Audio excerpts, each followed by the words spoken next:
Só pra você ter uma ideia, eu estudava tanto, na época, garoto, sei lá, 19, 20 anos, 21 anos, acho que tinha 21 anos. Eu não tinha um passarinho pra dar água. Naquela época o salário, se eu não tô enganado, era de R$ 2.000. Era um salário zaço. R$ 2.000 hoje não é nem o salário mínimo hoje. Uhum. Isso, tô com 49, 30, 30 anos. não, é 27 anos atrás, né? 28, 27, 28. E aí comecei a estudar, estudar, estudar, estudar. Aí quando entrou essa nova tecnologia CDMA no Brasil, pela Lucent, é uma, tipo hoje a Huawei, a gente vê muito a Huawei, na época era a Lucent que trazia dos Estados Unidos esses equipamentos do CDMA. Eu estudando, estudando, estudando, estudando, que era o equipamento antigo. Aí teve uma turma, né, de engenheiros, não eram nem técnicos, para ir para os Estados Unidos. Cara, dos cinco que foram, eu fui um dos cinco escolhidos, porque eu não parava de ler aqueles manuais. Eu já sabia, né, o que tinha que ser feito, o que tinha que fazer. Eu não me acomodei na, no cargo de assistente técnico, nem técnico eu era. Só que eu já tinha avançado, já tinha atropelado os técnicos, já estava na linha dos engenheiros. Eu fui para os Estados Unidos, fiquei lá 10 dias estudando uma nova tecnologia, enfim. Começou com isso, eu fui subindo na empresa, até que em 2009 o meu pai morreu. E nessa época eu estava numa batida, indo para São Paulo, Curitiba, ia para Brasília, não parava em casa. E teve uma época muito grande que eu estava indo direto para São Paulo, porque o setor da Vivo, já era Vivo na época, eu estava indo para São Paulo. Eu falei, poxa, Você já era esse cara de expansão, então? Você na época eu já. treinava time, esse tipo de coisa? Nessa época eu estava sempre como consultor, eu estava como consultor e sempre era escalado para abrir novas áreas, Tá. né? Então eu tive três oportunidades de abrir três áreas diferentes, né? Uma foi na área financeira, que depois acabei saindo da área de engenharia, fui para a área financeira, porque eu tinha feito a minha pós em um MBA em finanças corporativas.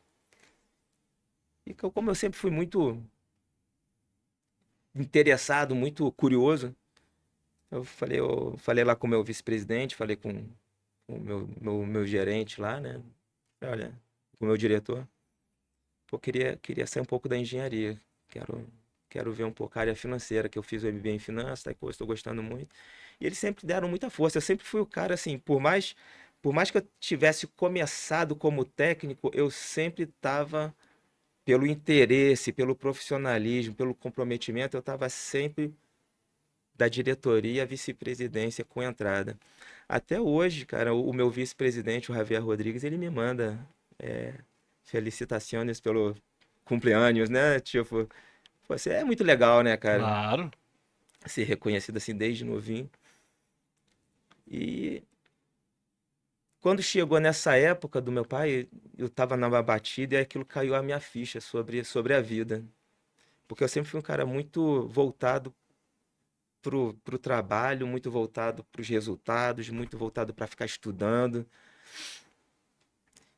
E estava construindo a minha vida focada só em matéria, só em conquista. E aí, quando meu pai morreu, aquilo caiu uma ficha. Falei, cara, a vida acaba. Meu pai trabalhava na Gutierre Andrade, na época. Gutierre, né? Trabalhava em plataforma, né?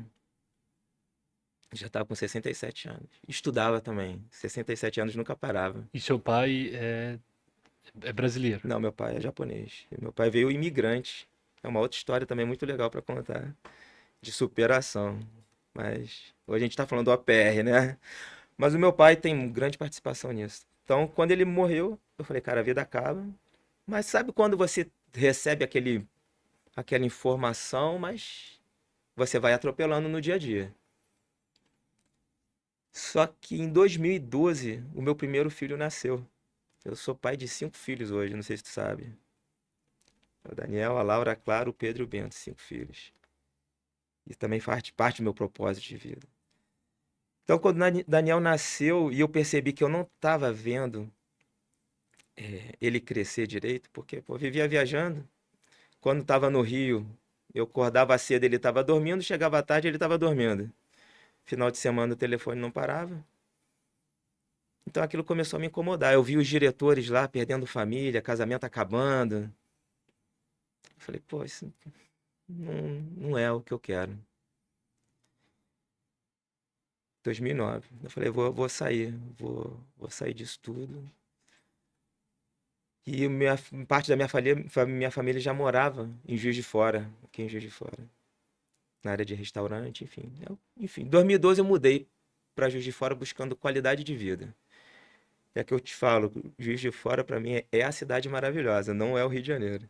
Rio de Janeiro nem para passear eu gosto, né? Os cariocas que me perdoem, mas eu sou Aham. carioca, mas e olha que pô, morei no Leblon, morei na Barra.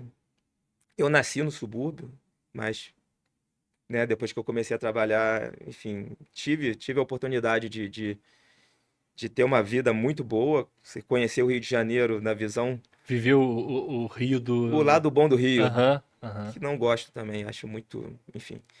Então, Juiz de Fora, para mim, melhor cidade para se morar, sabe? São Paulo também é muito boa, grande, não sei o que, tem tudo, mas Juiz de Fora, é o que eu falo, eu sou mineiro de coração, sou juiz forano de coração. E isso ganha muita qualidade de vida, cara. Poder levar meu filho pro colégio, pegar ele do colégio, sabe? Levar pra natação.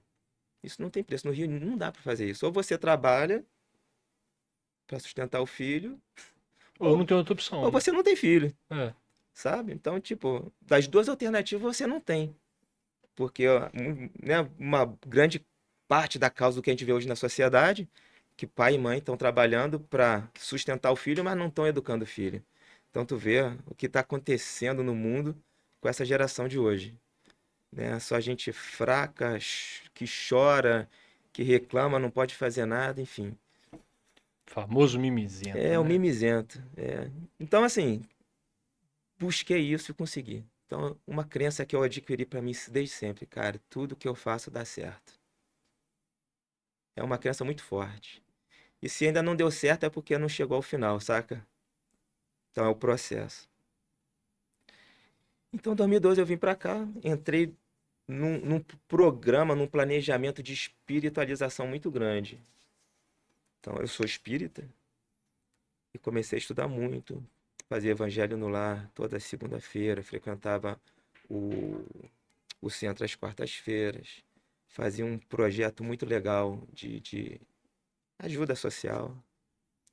E isso foi durante até 2018, 2019, quando eu me separei da minha primeira esposa. 2020 veio a, a pandemia. Mas antes, deixa eu voltar um pouquinho que eu pulei, entrei na questão da família. E quando eu vim para Juiz de Fora, eu abri uma clínica médica. Na época estava muito em moda a clínica popular. Aí eu estudei, fiz um business plan. Falei, cara, isso aqui cabe. A minha ex-esposa era médica. Eu contratei mais 18 especialidades. Foi lá no São Pedro. Só que não gostei, cara. Não curti. Fiquei um ano e pouco. Se bobear, nem chegou a um ano e pouco. Lidar com médico é muito difícil. E eu falei, ah, não, isso não é pra mim, não. Aí eu fiquei, assim, passei, a clínica, né? Falei, vou fazer o quê? Eu voltei a fazer a consultoria. E nessa de fazer a consultoria, o meu cunhado e esposo da minha irmã, meu irmão já tinha um restaurante aqui em Juiz de Fora, né? Chimarrão, o Puleiro. E eu entrei, falei, eles me chamaram, falei, vamos pegar essa, esse desafio. Porque, cara, desde pequeno, meu cunhado é mais velho que eu. A coisa que eu só ouvi, pô, restaurante é muito difícil. Nossa, é uma escravidão. Eu não sei o quê, eu não sei o quê. E eu nunca vi, não trabalhava com isso, mas eu nunca parei pra pensar, pô, isso não faz sentido, sabe? Porque, pô, existe o McDonald's, existe o Pô, Spoleto, existe um montão de franquias que o cara não tá ali se estressando com aquilo. Tá estressando como todo mundo se estressa com o negócio. Pagar tributo, Com o pagar business, não com com a o business. comida, né? Exatamente, não com com a parte operacional, mas com a parte estratégica. E é quando eu entrei, eu peguei todo o meu know-how, né, de uma empresa multinacional, onde eu tive a oportunidade de fazer vários trabalhos de organização, trabalhar em equipes de certificação de ISO 9000. Então, isso te dá um know-how, um conhecimento legal. Então, eu profissionalizei as empresas. Eram 4 restaurantes na época, 2 churrascarias e 2 restaurantes. E aquilo fui gostando do negócio ali, né? Cara, eu pulei mais parte, tanta coisa. Antes disso, trabalhando, eu abri uma empresa com 2 amigos, um da Embratel e outro, os dois da Embratel. A gente abriu uma empresa de instalação de rádio enlace. Sabe o que é rádio enlace? Nem ideia. São rádios de comunicação entre 2 pontos, né? Também teve esse empreendimento ainda sendo CLT.